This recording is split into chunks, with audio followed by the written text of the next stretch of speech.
This MCAT system has an average score increase of over 10 points, and I'm going to go over every aspect of it right now. My name is Luke. I've tutored for over 4,000 hours during 4 years as a full-time MCAT tutor, and here is what all of my students use. First, let's go over the materials that they are using. For their content, they are using content that I wrote to be really high yield compared to the other resources like Kaplan or Princeton Review, so they can get through the content faster and on to practice questions.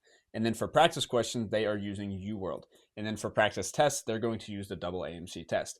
Besides those 3 resources, they don't have anything else. Once they have those units, I give them a schedule that they follow, and the schedule tells them exactly which units to cover, and then they go and do UWorld questions over those units. That is probably the most important aspect of this entire system, is to do practice questions immediately after you go over the content. So they're doing that for every single topic on the MCAT. Content and then questions, content and then questions. We go over the content in this order. We go Gen Chem, then Org, then Physics, then we cover some of the biochem that goes over things like amino acids and fats and nucleotides, the biomolecules.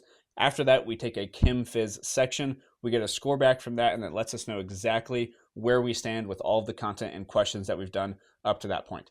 After that Chem Phys section, and we do that from a double AMC test, we move on and we finish the biochem that we haven't yet hit, and then we do bio, and then we follow that up with a biochem section from an official double AMC test. After that, we do the exact same approach with the psych-soc content. Once they have finished the psych-soc content, they have covered everything and they're ready for actual full lengths.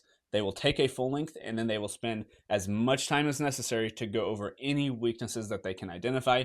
And then once they think that they have covered all of those weaknesses, only then do we take another full length. That process of covering weaknesses, taking a full length, weaknesses, full length is basically repeated until the actual test date. Now let's talk about the techniques that we use to go through all of these tasks. For content, what we focus on is free recall. So instead of doing anything like flashcards or detailed notes, the goal as they go through every single unit is to be able to reteach that purely from memory. And they can give themselves a few cue cards to remind themselves what topics to talk about, but mostly they're just reteaching from memory.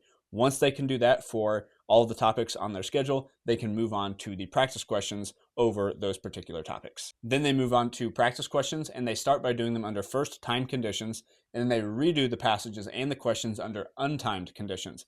That way they have time to really think and process everything. And then after they've done it basically twice, they reveal the answers and see what stuff they can learn from the answer explanations. That's basically the entire system, and then there's just a lot of spaced repetition fit in throughout that schedule. If you check out the links in my bio to the self-paced course or the mastery program, you can try this system out. It's going to walk you through your entire MCAT prep and give you your content resource.